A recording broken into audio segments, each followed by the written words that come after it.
The island of Mauritius is an African nation situated 2,000 miles east of southern Africa in the Indian Ocean.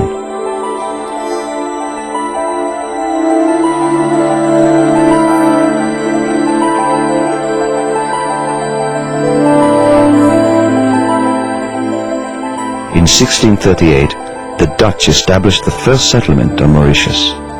They later abandoned the island and the French claimed it in 1715.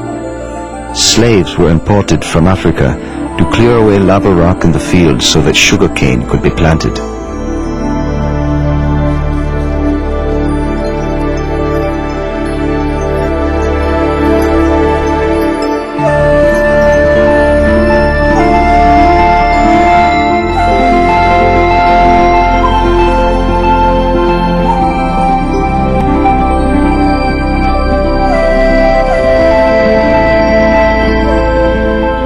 In 1810, the British attacked Mauritius and took it from the French.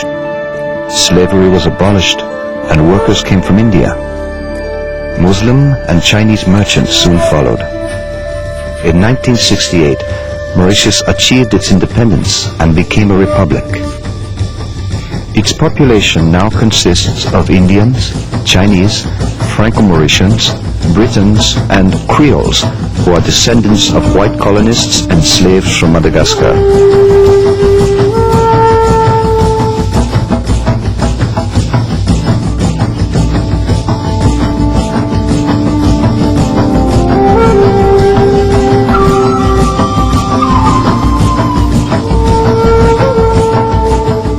The dominant religions of this small island of 788 square miles are Hinduism, Islam, Buddhism, and Christianity. Mauritius is overcrowded and virtually without natural resources. Its social fabric is fragile.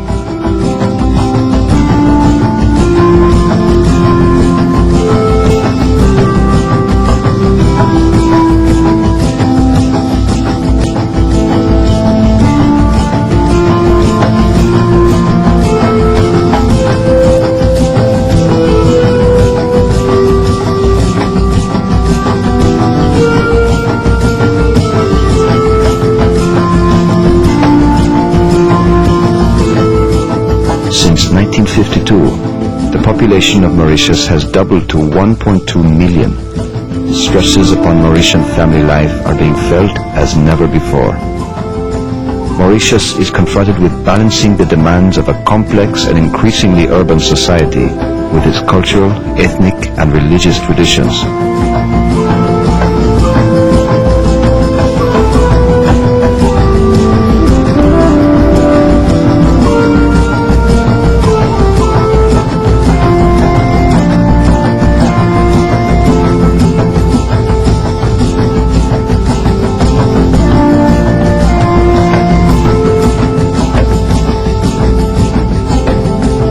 For centuries, Mauritius has been at the crossroads of the trade routes of the Indian Ocean. It is now at the crossroads of becoming part of the industrialized world.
Monseigneur Margeau, who was the previous cardinal in Mauritius, made a very nice statement which I think described very well.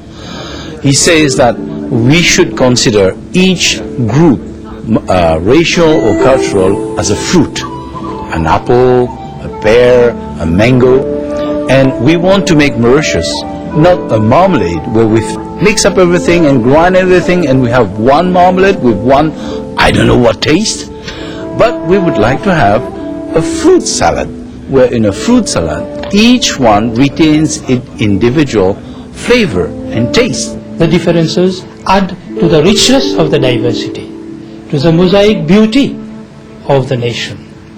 We feel proud of our ancestry, of our ancestral values. We just recognize the right of everyone to be different, and that we live with these differences, and sometimes we find them to be a source of enrichment. Mauritius is not really a melting pot. We are, yes, I don't know, 5 or 6 different cultures, ethnies, religions, but each one has its own society. I mean, the Franco-Mauritian have their own society, the Hindus have their own society, the Muslims have their own society, the Chinese likewise. And I think what's important, each feel happy within their own society, each feel secure within their own culture, and it's only then that they can reach out into the other cultures. I've got the chance of going to school with Hindus, Muslims and Christians. I've been living in this environment since my childhood, so that I don't think that those differences are strange. I consider them normal, I like them, and I think they are an advantage to Mauritius. I would not like things to change and everybody speaking the same language, practicing the same religion, eating the same food, dressing the same way. This is what makes your big town so dull.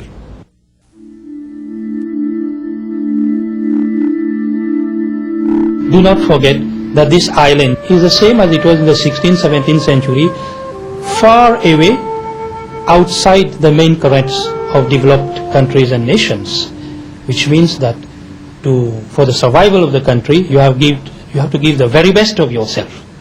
And this is ingrained in us, in every Mauritian. We had several disadvantages. We were far from any of the main markets, US or Europe, and we had no resources at all, no local raw material. In fact, we stated very clearly in our first plans that our only asset is our people. We had a sugar boom in 75, 76, which brought in the first prosperity to the country, and then sugar went down, and that coincided also with the long-term aspects of the oil crisis. So the 1980s was a very tough time for Mauritius because such factories were not yet really solid, but everybody got down to work. And the government said, well, we've got to draw in our belts, and it happened. Irrespective of what the communities was, it was either Mauritius survives or Mauritius doesn't survive. So you have this ethic as well that we're working for our children, and we've got to make things better. This is something that I think we have learned from the struggle of our forefathers who came from so far away, have worked hard to build up this country, and what should be done, we are all trying to be part of it. It's not just the work of one ethnic group or one culture. I think it's because of the mixture of different groups, different cultures in Mauritius that lead to the success, to the miracle of the country.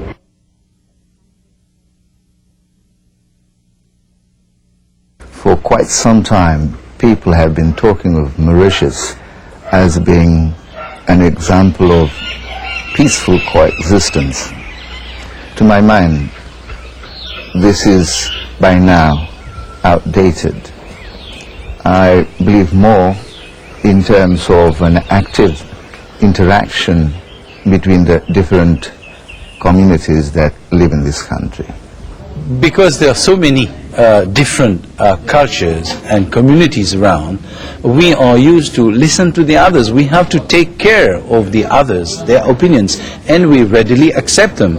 I mean, the idea is to try and get a little bit of everything and to find in the end result a better end result than the others. I have a very Anglo-Saxon upbringing, and which I think is also very American, and we have a confrontational system in the West, i.e. two ideas confront, they fight it out, and the best one wins. Now what I've learned here, where the majority of the population is Asiatic, now the Asiatics have a completely different way of looking at life.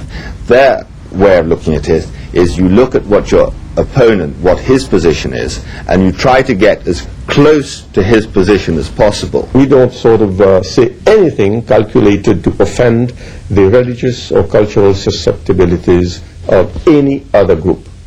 And that is a cardinal principle of living here. And people will never deliberately or accidentally offend. How it works is very difficult to really explain. It's just been brought up that way. You get people saying, oh, it's built into the Constitution that you have each ethnic community should be properly represented in Legislative Assembly, and all the languages and the cultures are respected by the Constitution. All right, that's on paper. But between the paper and reality, there's something there's an inbuilt will to make it work. And I think Muslims realise it is very fragile, that it could go the wrong ways. It has so in other countries. In Mauritius, I think, after all the struggle that we have gone through, we have been able to understand that there's nothing better than understanding, helping, sharing, and giving a hand to anybody who is next to you. I think the women who work in the sugarcane fields have preserved this tradition. For example, the Creole lady who would not hesitate at all to help the Hindu lady to complete her task. And it's something extraordinary which I love. Education is very important here, and you get this mix in the education system, and this has helped enormously, because more than half the population is young. By young I mean 25 and less. Let's look at school children, for instance. When they go to school in any village or town, they walk by the sides of someone who doesn't look like them. This is why we not only come to know each other within this country, but we know also quite well a diversified culture representing the world over. You see, this is not folklore, this is everyday life, with boys and girls in the school, studying, laughing, smiling, playing, singing together. Our senior management is drawn from a number of the different ethnic communities of Mauritius. Now, we believe that that's a strength. The fact we do come from different backgrounds means that when a question is asked, we don't all give the same answer, and therefore you have a number of different aspects of the question. According to my experience, the resistance to change in Mauritius is much less, because we are used to a different exposure all the time. It's formidable to see how we can rub shoulders with each other and show a sense of solidarity which is remarkable. We know that we are all Mauritian people, and that we share, whether we want it or not, we share the same fate.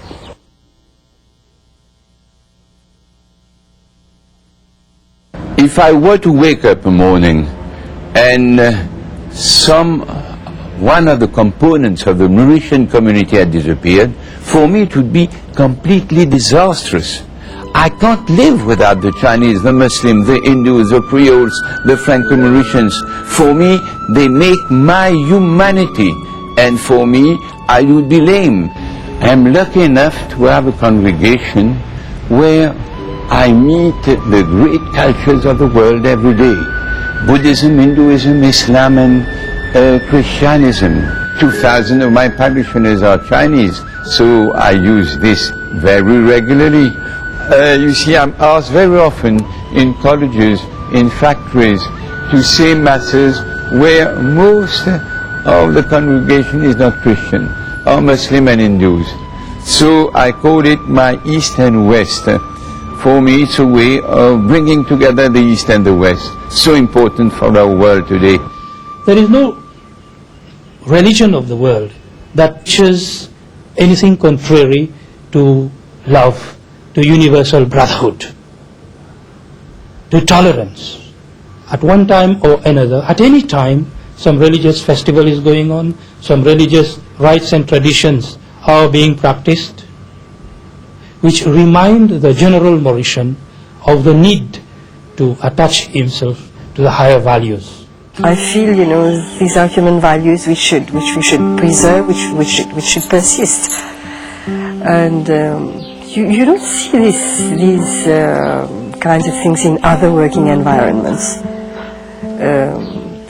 People are becoming so egocentric. Any community, any race, any religion is nothing, but it's what comes from your heart. It comes from the heart, and people feel it, our guests feel it. The famous Mauritian smile that they talk about all the time, I think that's why people come back. I think we have developed over the years the ability to look at the other with the heart. I'm just being a bit poetic, but that's how it is. We have the capacity of looking beyond physical appearance and beyond ethnic differences. We just see the man or the woman. We see the Mauritian before we see the Hindu or the Chinese. It's just some sort of feeling that we have. It's involvement of everyone, and there isn't a single Mauritian who doesn't know what a Muslim wedding is like, what a Hindu wedding is like, what a Christian wedding is like, what a Tamil wedding is like. We've been to every single one. And I think that's how we learn about each other's cultures. And you'll find someone, I have Chinese friends who ask me to show them how to wear a sari, or, in these sort of little ways, I think that's how we are brought together and we understand each other.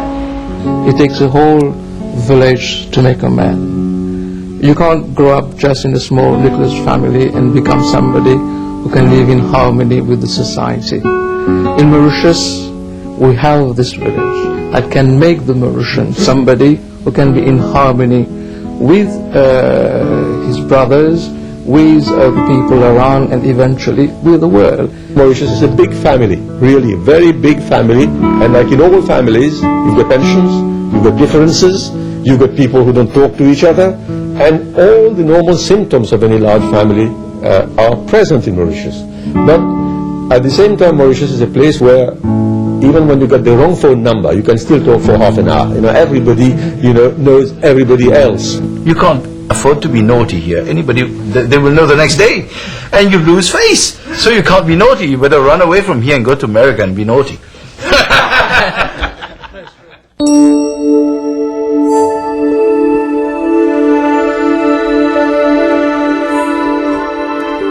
Imagine lost in the Indian Ocean, and everybody with the same interests, the same language, the same religion. Thanks God we're different. It's just with flowers. A garden with the same sort of flowers would be a dull garden. Really, I do believe that our differences is a great advantage and makes things much more interesting, especially now when the world has become just a little village. Mauritius is an island, and somehow we have the tendency to believe that each man is an island. But I don't look at it from the negative point of view. I believe that the island that we are in the midst of the ocean has the possibility of receiving the currents coming from all corners of the world. Like Mahatma Gandhi once said, we open the doors and the windows and allow all the currents to come in, but we try to stay on our feet